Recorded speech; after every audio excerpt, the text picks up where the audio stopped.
जमहूरी और गैर आइनी काम हुए हैं, इस ग्रुप के नुमाइंदों ने हमेशा आइन की बालादस्ती के लिए, कानून की हुक्मरानी के लिए और अदलिया की आज़ादी के लिए, 3 बुनियादी मकासद के लिए हमेशा जस्तजू की है और अल्लाह ने मुख्तलिफ़ वक्तों में उसमें कामयाबी भी दी है।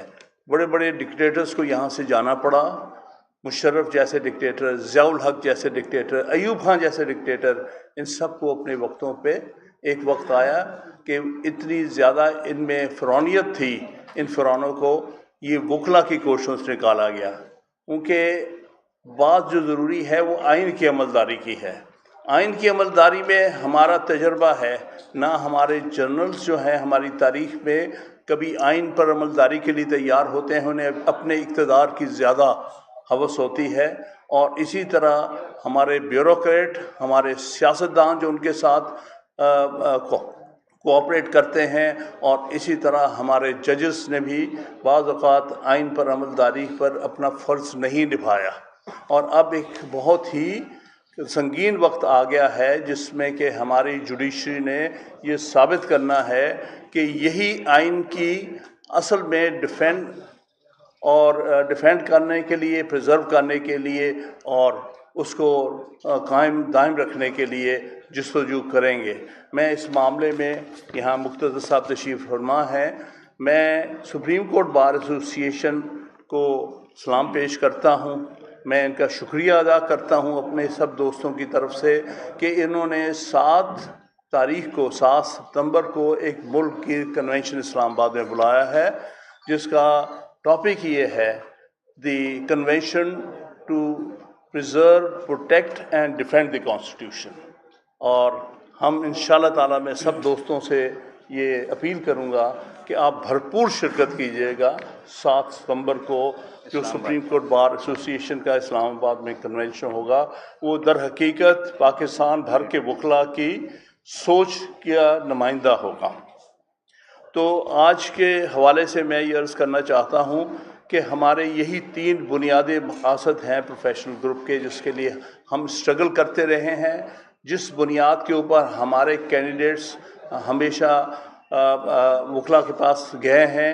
और आज भी हम और हमारे जितने भी उम्मीदवार हैं, सुप्रीम कोर्ट बार एसोसिएशंस के हों, high court bar association, Lahore bar के और मुतअद्दिद बार एसोसिएशंस के, हम इसी बयानिए के ऊपर अपना इलेक्शन लड़ेंगे। किसी ने अपनी ज़ात की के लिए, मफाद के लिए कोई काम नहीं करना, वो प्रोफेशनल ग्रुप के सोच के मुनाफी होगा। तो अब इन 3 बुनियादी मकासद का हम वजाहत से बयान करना चाहते हैं ताकि ये क्लियर हो जाए आज के बहरान में कि हमारा आइन की सरबलंदी से, हमारा कानून की हुक्मरानी से और अदलिया की आज़ादी से क्या मानी है। तो जब आइन की बालादस्ती हम कहते हैं तो हम समझते हैं कि पाकिस्तान के तमाम तर अफराद, तमाम तर अदारे आइन के ताबे हैं और उससे ज़रा बराबर रूगर्दानी नहीं कर सकते। कोई भी अदारा हो, वो मुकन्ना हो, चाहे वो अदलिया हो, चाहे वो इंतज़ामिया का कोई भी अदारा हो, वो अपने आप को आइन से बालातर नहीं समझ सकता। वो सब आइन के ताबे हैं और उस पर मुकम्मल तौर पर अमल करने के पाबंद हैं। दूसरा, आइन में जो वैल्यूज़ दी हैं हमारे लिए पिछले 75-76 साल से, वो ये हैं कि हम जमहूरियत, जमहूरी इक़्तिदार और सिविलियन बालादस्ती में बिलीव करते हैं। इस वक्त के हवाले से और पाकिस्तान की 75 साल तारीख़ के हवाले से वकला का हमेशा यही मौक़िफ़ रहा है कि कोई अदारा अपने आप को दूसरे अदारों से बालातर नहीं समझ सकता।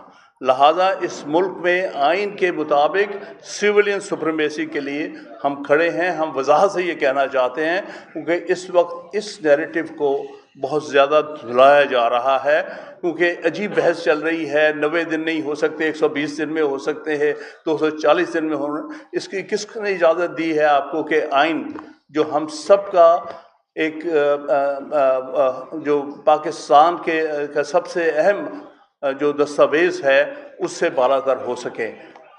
यानी मिसाल के तौर पर जो आज एक साहब ने इलेक्शन कमीशन की तरफ से या मौजूदा जो एक हुकूमत है उसकी तरफ से कहा है कि कि इलेक्शन यानी हम आइन को जो है पसे पर्दा डाल सकते हैं, हालांकि आर्टिकल 48 वाज़े तौर पे कहता है कि जब भी असेंबली डिज़ोल्व होती है तो सदर अगर करता है तो निवेदन में अपना डेट देने का पाबंद है। इसको आप इसी तरह दूसरी जो इसके हवाले से हमारी गुजारिश है कि मुसल्लह फ़ौज और उनके अफसरान, हर लेवल के अफसरान जो हैं वो आइन की पैदावार हैं। आपकी हमारी आर्म फोर्सेस जो हैं ये आइन की वजह से हैं, आइन के आर्टिकल 243, 44, 45 वगैरह। लिहाजा ये ना समझा जाए कि वो आइन से बालातर है। लिहाजा हम वाज़े करना चाहते हैं कि हमारी मुसल्लह अफराद आइन के ताबे हैं और आइन से रूगर्दानी नहीं कर सकती, और उन पर फ़र्ज़ है कि आइन के अंदर रहते हुए ये पाकिस्तान में अपने अहम फ़राइज़ अंजाम दे। और उसके साथ सबसे अहम चीज़ ये है, वो ये है कि वो किसी तौर पर भी सियासत में किसी अंदाज से भी इन्वॉल्व नहीं हो सकती।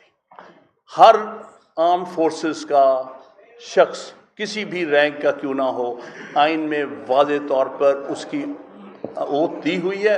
उस ओथ में कहा हुआ है कि मैं किसी अंदाज से भी सियासत में मुलविस नहीं होगा।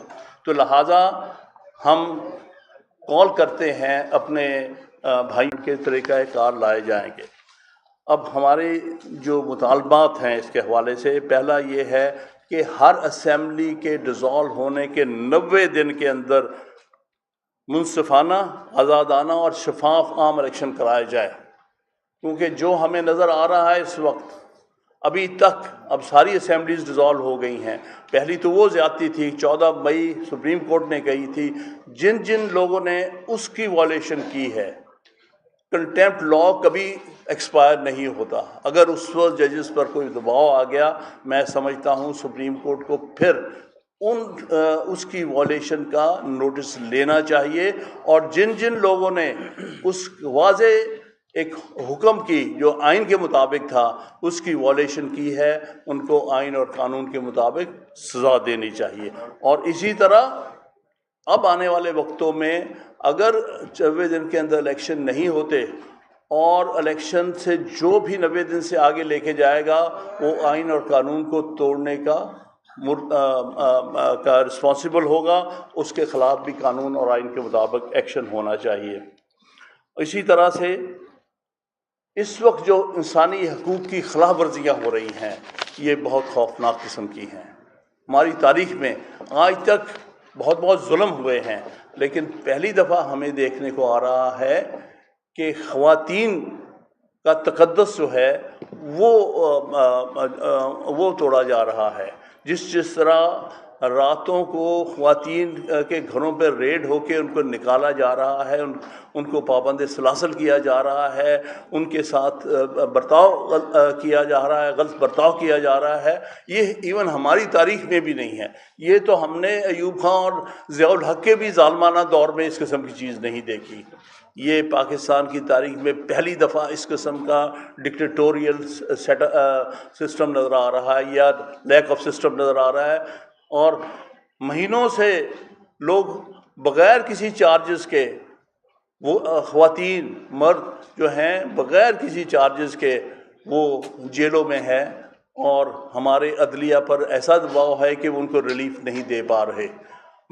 हम एक तो कॉल करेंगे अदलिया से कि ह्यूमन राइट्स की वॉल्यूशन का नोटिस लेते हुए, बेहतर तो है सुओ मोटो लें, और लेकिन बहरहाल सारी सुप्रीम कोर्ट और हाई कोर्ट के सामने बेशुमार पिटिशन्स पड़ी हैं जिसमें कि वो लोग जो इलीगली और अनकॉन्स्टिट्यूशनली इस वक्त अंडर डिटेंशन हैं, उन सब की तरफ से पिटिशन डाली गई हैं। और अफसोसनाक बात यह है कि उस पर हाई कोर्ट और सुप्रीम कोर्ट के फ़ैसलों पर खुल्लम खुला खिलाफ वर्जी हो रही है।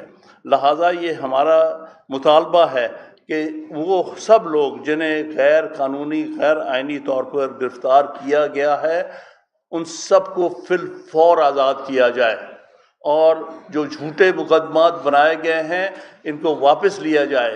हम समझते हैं कि वो सियासी मकासद को सामने रखते हुए झूठे मुकदमात बेशुमार बनाए जा रहे हैं।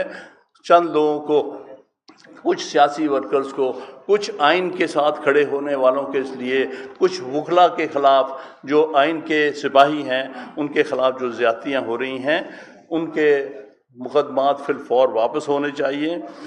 और इससे बढ़कर हम किसी सूरत भी फ़ौजी अदालतों में के सामने समझते हैं सिविलियन का ट्रायल की मुखालफत करेंगे। और उन लोगों को जिनको पिछले दिनों सामने आया है कि बजाय के सिविलियन अथॉरिटीज़ के पास कस्टडी में होने के, ये सामने आ गया है कि ये बहुत सारे लोग जो है वो फ़ौज की तहवील में हैं और इसलिए उनको अदालतों में पेश नहीं किया जा रहा है इस बहाने कि जी वो फ़ौज की तहवील में है। ये आइन के ख़िलाफ़ है। फ़ौज की तहवील में सिविलियन नहीं हो सकता, सिर्फ़ आर्मी एक्ट के तहत रिक्रूटेड लोग जो हैं वो हो सकते हैं। ये चीज़ बड़े वाज़ेह तौर पे आइन तोड़ा जा रहा है, लिहाजा उनको फिलफौर फ़ौजी अदारों की जो है डिटेंशन से निकाल के सिविलियन जो कानूनी तौर पर ऑथराइज हैं उनको डिटेन करने के या उनको पेश करने के, उनके पास भेजा जाए। ये सारे वो मामलात है, चंद एक मामलात है जिनके पास हम समझते हैं कि फिलफौर हमारी इंतज़ामिया और हमारी अदलिया को फिलफौर एक्शन लेना चाहिए और उनको आइन और कानून की पाबंदी करते हुए इन सारे एक्शंस के लिए हम मुतालबा करते हैं सारे मुल्क में। और इंशाअल्लाह ताला इनको हम मज़ीद हाईलाइट करेंगे। मुख्तार साहब बैठे हैं, सुप्रीम कोर्ट ने जो कन्वेंशन कॉल की है उसमें। बहुत बहुत शुक्रिया। ये आपका एक रह गया हो गया, कर इंतज़ार पहले और बात कर लें, बस वो कंक्लूड करते हैं, ज़्यादा बात नहीं, बस 5 मिनट के इंतज़ार तो करनी बात। ओके, करनी है बात।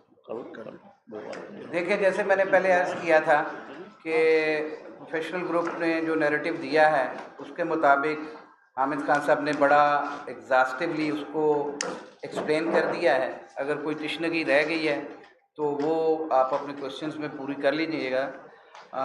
इसमें हमने एक इंग्लिश में और एक उर्दू के अंदर, दोनों में प्रेस के अंदर देने के लिए तैयार किए हैं। जिन बच्चों को चाहिए वो ले लें। अब जैसे खान साहब ने फरमाया ना कि इन अदालतों के अंदर जिन ख़वातीन की बेल्स रखी गई हैं, जिन ख़वातीन की रिहाई के लिए पिटीशंस फाइल की गई हैं, Lahore high court bar association, supreme court bar association, Lahore bar association भरपूर अंदाज में डिमांड करती है chief justice Lahore high court से ख़ास तौर पे कि जिन लोगों की पिटीशंस FIR नंबर 96 में, FIR नंबर 97 में या जिन को भी 9 मई के वाक़यात के ऊपर गिरफ़्तार किया गया है उनके केसेस को फिल फॉर डिसाइड करें। और अगर ये जितना भी लीवरेज लिया गया है, लोग बिहाइंड द बार रहे हैं, वो छुट्टियों की वजह से या non availability of the benches की वजह से है या सर्टन प्रेशर्स की वजह से है, तो आज प्रोफेशनल ग्रुप ने अपने नैरेटिव के अंदर, अपने बयानिए के अंदर ये बात बड़ी वाज़ेह तौर पे बताई है कि हम लोग अदलिया के साथ खड़े हैं, लेकिन अदलिया को भी अपने साथ, अपने आइन के साथ खड़ा होना होगा। और अगर ये नहीं खड़े होंगे तो फिर तहरीक इनके ख़िलाफ़ भी चलेगी, क्योंकि हम समझते हैं कि आइन और कानून की बालादस्ती होगी तो ये मुल्क तरक्की कर सकता है। अगली बात जो खान साहब ने कहा कि हमारी आर्मी को, हमारे मिलिट्री पर्सोनल्स को आइन की हदूदो क़यूद के अंदर रहते हुए अपनी ड्यूटीज़ परफॉर्म करनी चाहिए। Over and excess to anything, जैसे बाद में फिर कहा जाता है कि हमने उस वक़्त ये किया था, आज हम न्यूट्रल हो गए हैं, आज हमने कुछ नहीं किया, या हमारा आज के बाद ये है। मेरा ये कहना है कि आइन 1973 में वज़ा किया गया था। 1973 में हदूदो क़यूद का तयन कर दिया गया था।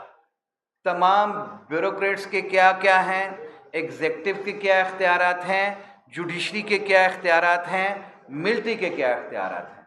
हमारा आज भरपूर मुतालबा यही है कि उस आइन में लिए गए हलफ के मुताबिक आप अपनी ड्यूटी सर अंजाम दें ताकि ये मुल्क तरक्की कर सके। इस मुल्क में हक़ हुक्मरानी अल्लाह रब्बुल ज़ुल जलाल के बाद इन अवाम का है और इनको उसके हक़ के लिए 90 दिन के अंदर आइन के अंदर दी गई जो तारीख़ है, कोई एक्ट उस पर प्रिवेल नहीं कर सकता। कॉन्स्टिट्यूशन प्रिवेल करता है। अगर इलेक्शन एक्ट के अंदर कोई तरमीम की गई है, जो जिन तरामीम को भी हम कहते हैं कि वो मेलाफिडली हैं, जितने एक्ट पास किए गए हैं वो मनी मिंट करने के लिए किए गए हैं, अब इनरिच किया है इन लोगों ने अपने आप को, तो उनको तो हम वैसे चैलेंज कर चुके हैं, अदालतों में जा चुकी हैं वो सब चीज़ें। लेकिन इसके साथ साथ मेरा ये मुतालबा होगा, हमारी तमाम जो इस वक्त क़यादत मौजूद है स्टेज पे और बाकी जो सारे दोस्त यहाँ हाल जो खचाखच भरा हुआ है, इसमें लीगल फ्रेटर्निटी का एक ही मुतालबा है कि 90 दिन के अंदर इलेक्शंस होने हैं। 90 दिन से एक दिन भी आगे नहीं ले जाया जा सकता। और जो ये तौजीहात पेश की जा रही हैं, 2 दिन पहले हमारी पाकिस्तान बार कौंसिल की मीटिंग भी थी, हमने वहाँ पे भी ये एम्फसाइज़ किया था कि कोई एक्ट कॉन्स्टिट्यूशन को प्रिवेल नहीं कर सकता, करेगा तो आइन प्रिवेल करेगा। आइन के अंदर दिए गए 90 दिन जो हैं उन्हीं के अंदर इलेक्शंस होने हैं। उससे आगे कोई तरमीम जो है, आइनी तरमीम तो उसको आगे ले जा सकती है। और जो राग अलापा जा रहा था कि 51 के अंदर सेंसस हो गया है, डिलिमिटेशंस की रिक्वायरमेंट हैं, तो उसके अंदर जब सूबों की सीटें बढ़ाई नहीं जा सकती आइनी तरमीम के अलावा कोई और रास्ता नहीं है, तो वो इलेक्शन उसी सेंसस के ऊपर, उन्हीं डिलिमिटेशंस के ऊपर 90 दिन के अंदर इलेक्शन होने चाहिए। और अगर इस सेंसस की बुनियाद के ऊपर कोई डिलिमिटेशन की ज़रूरत है तो वो इलेक्शन के बाद ये तमाम पार्टीज़ अपना इलेक्शन में हिस्सा लें, ये अपना रास्ता हमवार करें इलेक्शन के लिए, ताकि इस मुल्क में जो लोगों की ख्वाहिश के मुताबिक हुकूमत बने और वो आइनी तरमीम कर ले, वो डिलिमिटेशंस के लिए अपनी कमेटीज़ तश्कील दे के इलेक्शन कमीशन को एज़ पर लॉ ऑर्डर करके वो तरामीम कर लें। लेकिन अभी फिल फॉर जो है वो 90 दिन के इलेक्शन की अंदर तारीख election commission, president of Pakistan, देखें प्रेसिडेंट ऑफ पाकिस्तान ने एक एडवाइस ली, हालांकि उसमें मैं समझता हूँ मेरी नाकस अकल के मुताबिक तो एडवाइस की ज़रूरत नहीं थी लॉ मिनिस्ट्री से, लेकिन उन्होंने अबंडेंट काशन के तौर पे अगर ले भी ली तो लॉ मिनिस्ट्री को आइन और कानून के मुताबिक वो एडवाइस देना चाहिए थी। और इलेक्शन कमिश्नर के पास, चीफ इलेक्शन कमिश्नर के पास कोई इख्तियार नहीं है कि अगर उन्हें सदर पाकिस्तान बुलाते हैं इलेक्शन की तारीख के तयन के लिए तो उससे इनकार नहीं कर सकते। ये उन्होंने भी अपने ओथ की वायलेशन की है। लिहाजा हमारा मुतालबा है कि मुल्क के अंदर माशी इस्तेहकाम के लिए, सियासी इस्तेहकाम के लिए, मुल्क में जमहूरियत के इस्तेहकाम के लिए इलेक्शन जो हैं वो 90 दिन के अंदर हों और तमाम इदारे अपनी अपनी डोमेन में रह के काम करें। Thank you.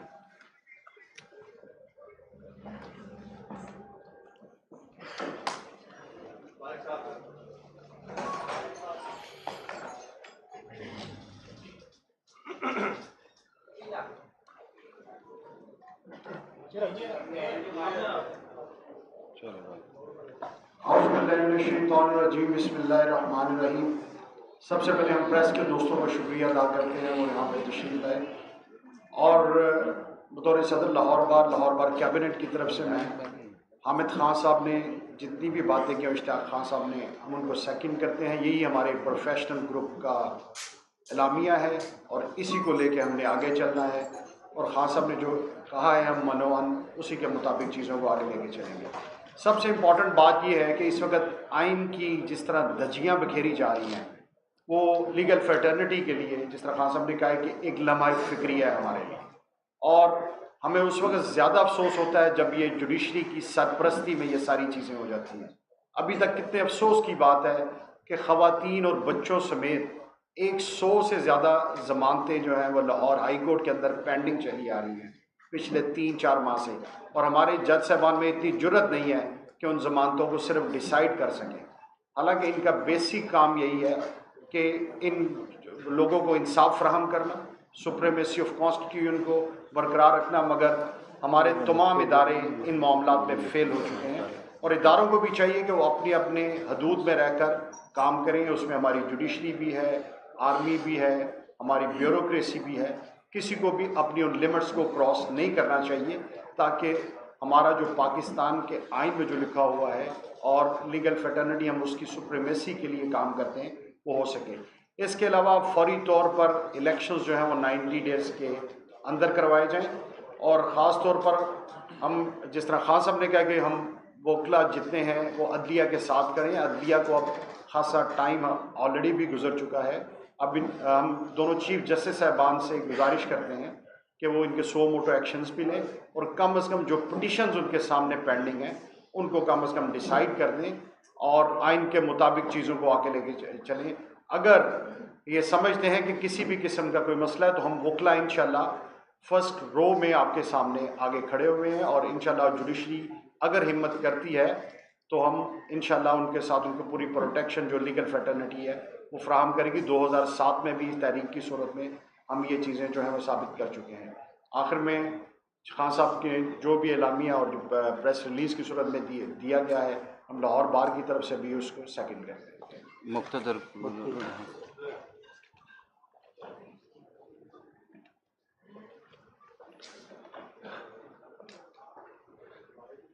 Secretary supreme court bar हमारा। बिस्मिल्लाहिर्रहमानिर्रहीम। आप तमाम दोस्तों का शुक्रिया कि आप तमाम दोस्त तशरीफ लेके आए। जैसा कि आप जानते हैं कि सुप्रीम कोर्ट बार एसोसिएशन हमेशा रूल ऑफ लॉ और सुप्रीमेसी ऑफ कॉन्स्टिट्यूशन पे बिलीव करती है। इसके लिए हम बाकायदा जदोजहद कर रहे हैं, और आपने देखा होगा कि सुप्रीम कोर्ट बार ने बेतहाशा लिटिगेशन इस सिलसिले में फंडामेंटल राइट, ह्यूमन राइट और इलेक्शन सुप्रीम कोर्ट में लिटिगेशन के लिए पिटीशन फाइल की हुई हैं। हम बिल्कुल हामिद खान साहब की जो प्रेस कॉन्फ्रेंस है उसकी तारीफ करते हैं। अब इसी सिलसिले में हमने एक और पाकिस्तान लॉयर कन्वेंशन इस्लामाबाद में 7 तारीख को 11 बजे रखा हुआ है, जिसका टाइटल है to protect, defend and preserve the constitution, rule of law and human rights. इस सिलसिले में हम तमाम पाकिस्तान बार काउंसिल के मेंबर्स को भी इन्विटेशन भेज रहे हैं, तमाम सूबाई बार काउंसिल को भी इन्विटेशन भेज रहे हैं, सदूर और सेक्रेटरी को भी इन्विटेशन दे रहे हैं, और आप तमाम दोस्तों को भी इसमें दावतनामा दे रहे हैं। आवाज़ भरपूर शिरकत इसमें फरमाएं। बहुत बहुत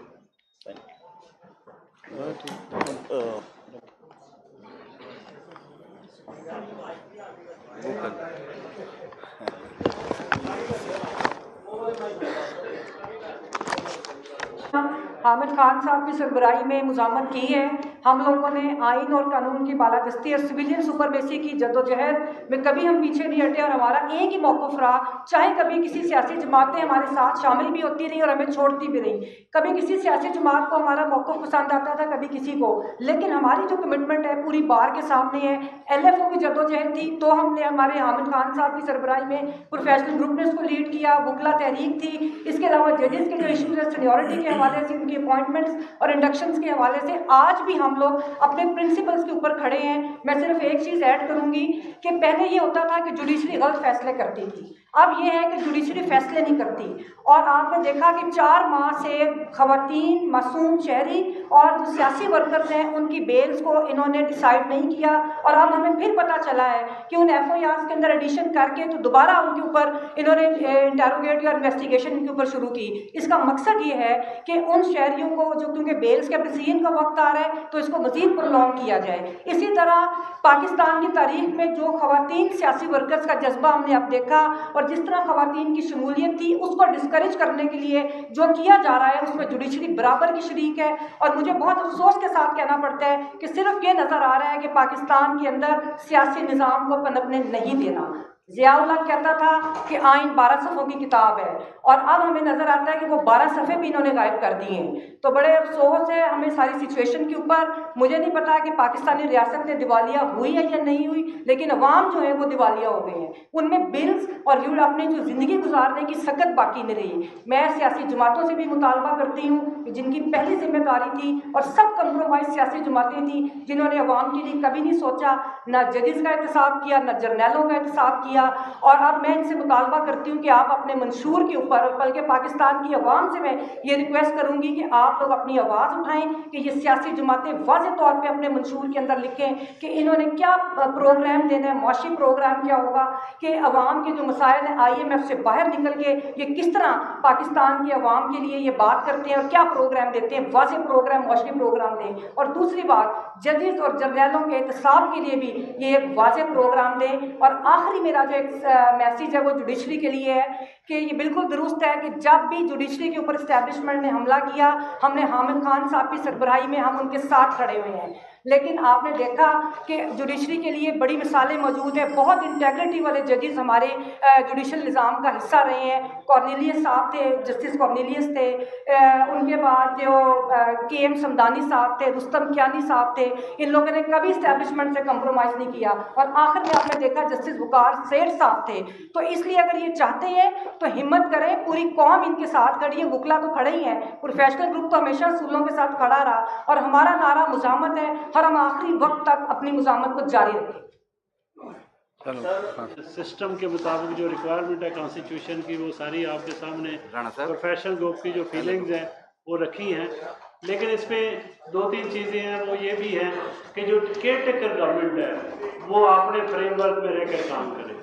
उसका कोई काम नहीं है कि वो मेजर तब्दीलियां करे, वो बड़ी बड़ी तब्दीलियां करके अपने आप को कहीं ना कहीं शो करने की कोशिश करे। उसका काम ये है कि सिर्फ वो इलेक्शन के लिए हैं, उन्हें इलेक्शन के लिए काम करना चाहिए, इलेक्शन के लिए फैसिलिटेट करना चाहिए, और तमाम जितने अदारे हैं उनको कलेक्टिवली 90 दिन के अंदर सिर्फ इलेक्शन के लिए काम करना चाहिए। और डे टू डे छोटे मोटे मामला जो हैं पब्लिक की सर्विस के लिए वो उनके करने चाहिए। वो कोई बड़ी मेजर डिसीजंस नहीं कर सकते।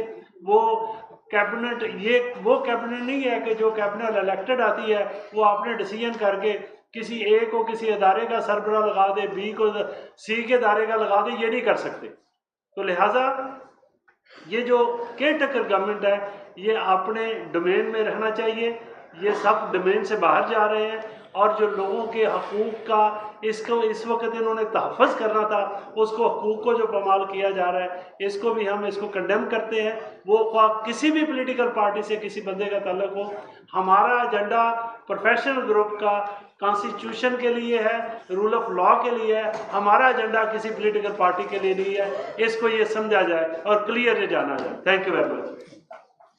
प्रोफेशनल ग्रुप की गाइडलाइन है, इससे हटकर हम कभी नहीं जाते, क्योंकि ये है आइन की बालादस्ती और कानून की हुक्मरानी, ये सबके लिए है। इसी से मुआशरे बनते हैं और इसी से मुआशरे बिगड़ते हैं। अगर इंसाफ मुआशरे में ख़त्म हो जाए तो मुआशरा भी ख़त्म हो जाता है। और आज हम देख रहे हैं कि हमारे मुआशरे में इंसाफ नाम की कोई चीज़ नहीं है। अदालतें फैसले नहीं करती, अगर करती हैं तो उस पर इंतजामिया या हुकूमत अमल नहीं करती, और अदालतें बेबस हैं। अदालतें अगर कानून के मुताबिक फैसले उन्होंने किए हैं तो उन पर अमल दरामद होना चाहिए और हाल होना चाहिए, और इस पर अदलिया को स्टैंड लेना चाहिए। अगर अदलिया इस पर स्टैंड लेती है तो प्रोफेशनल ग्रुप और सब वकला और अवाम उसके साथ होंगे। लेकिन अगर अदालतें बेबस हैं और आपस में लड़ते रहेंगे जजेस साहबान, तो फिर इस मुल्क का खुदा हाफिज़ है।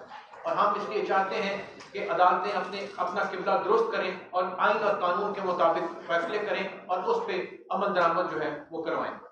एक और चीज़ मैं जो अर्ज करना चाहूँगा कि प्रोफेशनल ग्रुप का तो ये मौक़िफ़ है ही है कि कोई सिविल, मिलिट्री या जुडिशल ऑफिसर कानून से बालातर नहीं है।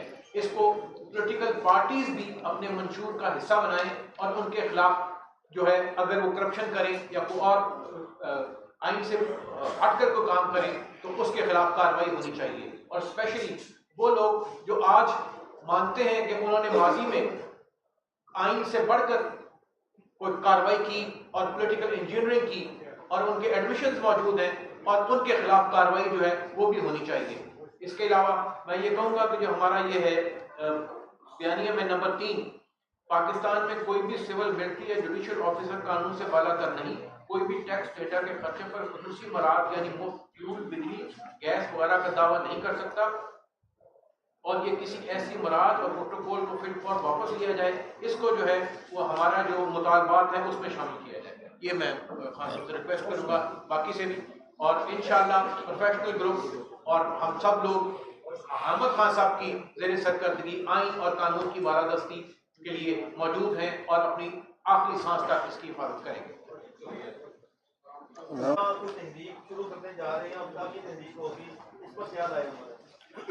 देखिए, इसके बारे में सारे मुल्क में कंसेंसस है।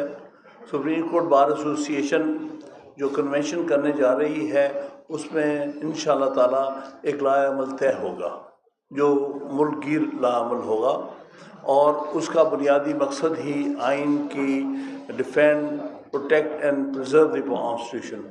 उस हवाले से जो भी इक़दामात उस कन्वेंशन में फाइनलाइज होंगे हम उस पर पूरी तरह के सारे वकला कम्युनिटी पाकिस्तान की और जितने नुमाइंदे हैं उस पर खड़े रहेंगे और इंशाअल्लाह ताला उसके लिए जो भी ज़रूरी इक़दामात होंगे वो करेंगे। मेरा ये सवाल है कि ऑफिशियल सीक्रेट एक्ट के हवाले से सदर ने कहा कि उन्होंने दस्तखत नहीं की, उन्होंने सुप्रीम कोर्ट को खत नहीं किया, उसके ऊपर जो है ना सुप्रीम कोर्ट की तरफ से भी कोई इसका नोटिस दिया गया है और दूसरा इसके ऊपर अब अमल दरामद शुरू हो चुका है। चेयरमैन पीटीआई इमरान खान, शाह कुरैशी और दीगर के खिलाफ जो है वो इसके खिलाफ कार्रवाइयाँ हुई हैं, क्या ये आइन और कानून के मुताबिक है? देखिए, इसके ऊपर तो आइन बड़ा वाज़ेह है, बग़ैर प्रेसिडेंट के असेंट के कोई बिल जो है वो एक्ट ऑफ पार्लियामेंट नहीं बनता और ख़ास तौर पे ये दुनिया भर में ये एक कानून है और कानून तशरीह है कि जब कोई बिल पेश किया जाता है और वो बिल के पेश करने के बाद अभी वक्त असेंट का बाकी होता है तो उस दौरान असेंबली डिज़ॉल्व हो जाती है तो फिर वो बिल खुद बहुत लैप्स कर जाता है। लिहाजा ये दोनों ही बिल जो थे ये सदर ने उस पर असेंट नहीं दी और ये लैप्स हो चुके हैं। इसलिए ये बहस करना जो ये कह रहा है उसको कानून और आइन से कोई ताल्लुक़ नहीं है जो कहे कि ये बिल बग़ैर सदर के असेंट के तसव्वुर किए जाएंगे कि एक्ट ऑफ पार्लियामेंट हो गए। आपने 90 दिन में इलेक्शन करवाने की बात की, जो आइन है उसकी अमलदारी की बात की, सुप्रीम कोर्ट के साथ रहने की बात की। एक तासुर है इस सारे सिलसिले में कि जो एक पहले यूनिटी थी लॉयर्स के अंदर, शायद ये एक तासुर मिल रहा है कि अब उसमें एक दरार पैदा हो चुकी है। आप समझते हैं कि तासुर जाहिर है क्योंकि आपने देखा कि सुप्रीम कोर्ट ने पहले भी इलेक्शन का एक ऑर्डर किया और फिर बाद में पता चला कि वो रियासत बचाने की चक्कर में जो बचाने के लाले वो पड़ने शुरू हो गए।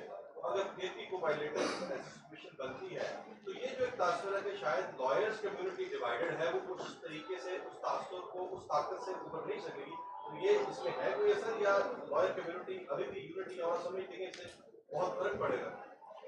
मैं नहीं समझता लॉयर कम्युनिटी डिवाइड है। हाँ, अलबत्ता कुछ कुव्वतों की तरफ से डिवाइड करने की कोशिश हो रही है, इसलिए हमने वाज़ेह तौर पर अपना बयानिया दिया है और इस बयानिए के ख़िलाफ़ कोई वकील नहीं जा सकता। आपके सामने है कि पाकिस्तान बार काउंसिल ने भी डिमांड की है, जहाँ पर डिवीज़न थी आज वो भी ख़त्म हो गई है कि उन्होंने भी ये कह दिया है कि 90 दिन में इलेक्शन कराया जाए।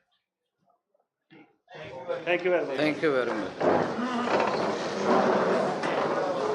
बुरी और गैर आइनी काम हुए हैं। इस ग्रुप के नुमाइंदों ने हमेशा आइन की बालादस्ती के लिए, कानून की हुक्मरानी के लिए और अदलिया की आज़ादी के लिए, 3 बुनियादी मकासद के लिए हमेशा जस्तजू की है और अल्लाह ने मुख्तलिफ़ वक्तों में उसमें कामयाबी भी दी है। बड़े बड़े डिक्टेटर्स को यहाँ से जाना पड़ा, मुशर्रफ जैसे डिक्टेटर, ज़ियाउल हक जैसे डिक्टेटर, अयूब खान जैसे डिक्टेटर, इन सब को अपने वक्तों पे एक वक्त आया कि इतनी ज़्यादा इनमें फ़िरौनियत थी, इन फ़िरौनों को ये वकला की कोशिशों से निकाला गया। क्योंकि बात जो ज़रूरी है वो आइन की अमलदारी की है। आइन की अमलदारी में हमारा तजर्बा है, ना हमारे जर्नल्स जो हैं हमारी तारीख़ में कभी आइन पर अमलदारी के लिए तैयार होते हैं, उन्हें अपने इक़्तिदार की ज़्यादा हवस होती है। और इसी तरह हमारे ब्यूरोक्रेट, हमारे सियासतदान जो उनके साथ कोऑपरेट करते हैं, और इसी तरह हमारे जजेस ने भी बाज़ औक़ात आइन पर अमलदारी पर अपना फ़र्ज़ नहीं निभाया। और अब एक बहुत ही संगीन वक्त आ गया है जिसमें कि हमारी जुडिशरी ने ये साबित करना है कि यही आइन की असल में डिफेंड करने के लिए, प्रिजर्व करने के लिए और उसको कायम दायम रखने के लिए जस्तजू करेंगे। मैं इस मामले में यहाँ मुख्तदर साहब तशरीफ़ फरमा हैं। मैं सुप्रीम कोर्ट बार एसोसिएशन को सलाम पेश करता हूँ। मैं इनका शुक्रिया अदा करता हूँ अपने सब दोस्तों की तरफ से कि इन्होंने 7 सितंबर को एक मुल्क की कन्वेंशन इस्लामाबाद में बुलाया है, जिसका टॉपिक ये है the convention to preserve, protect and defend the constitution. और हम इंशाअल्लाह ताला मैं सब दोस्तों से ये अपील करूँगा कि आप भरपूर शिरकत कीजिएगा 7 सितंबर को जो सुप्रीम कोर्ट बार एसोसिएशन का इस्लामाबाद में कन्वेंशन होगा। वो दर हकीकत पाकिस्तान भर के वकला की सोच का नुमाइंदा होगा। तो आज के हवाले से मैं ये अर्ज़ करना चाहता हूँ कि हमारे यही 3 बुनियादी मकासद हैं प्रोफेशनल ग्रुप के, जिसके लिए हम स्ट्रगल करते रहे हैं, जिस बुनियाद के ऊपर हमारे कैंडिडेट्स हमेशा वकला के पास गए हैं। और आज भी हम और हमारे जितने भी उम्मीदवार हैं, सुप्रीम कोर्ट बार एसोसिएशंस के हों, high court bar association, Lahore bar के और मुतअद्दिद बार एसोसिएशंस के, हम इसी बयानिए के ऊपर अपना इलेक्शन लड़ेंगे। किसी ने अपनी ज़ात के लिए, मफाद के लिए कोई काम नहीं करना, वो प्रोफेशनल ग्रुप के सोच के मुनाफी होगा।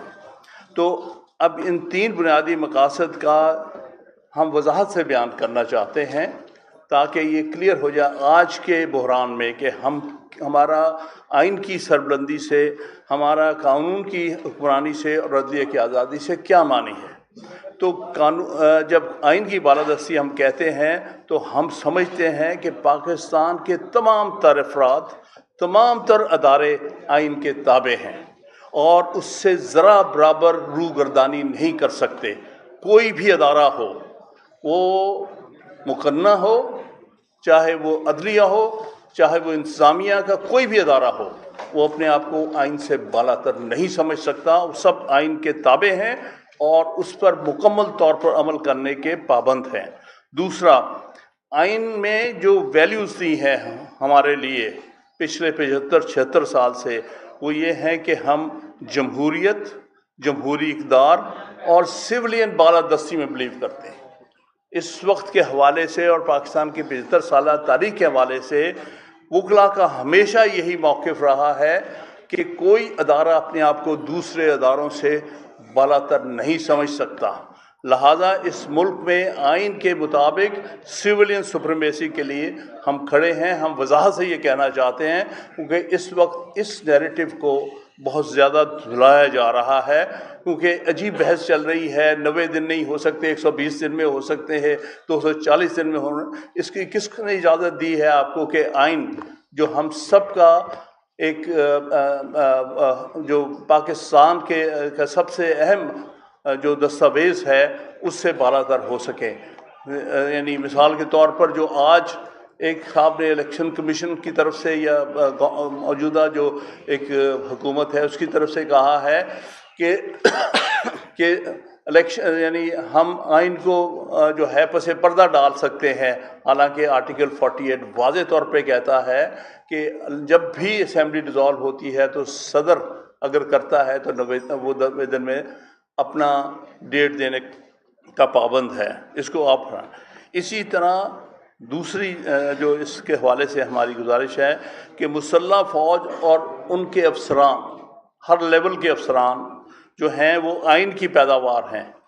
आपकी हमारी आर्म फोर्सेस जो हैं ये आइन की वजह से हैं, आइन के आर्टिकल 243, 44, 45 वगैरह। लिहाजा ये ना समझा जाए कि वो आइन से बालातर है। लिहाजा हम वाज़े करना चाहते हैं कि हमारी मुसल्लह अफराद आइन के ताबे हैं और आइन से रूगर्दानी नहीं कर सकती, और उन पर फ़र्ज़ है कि आइन के अंदर रहते हुए ये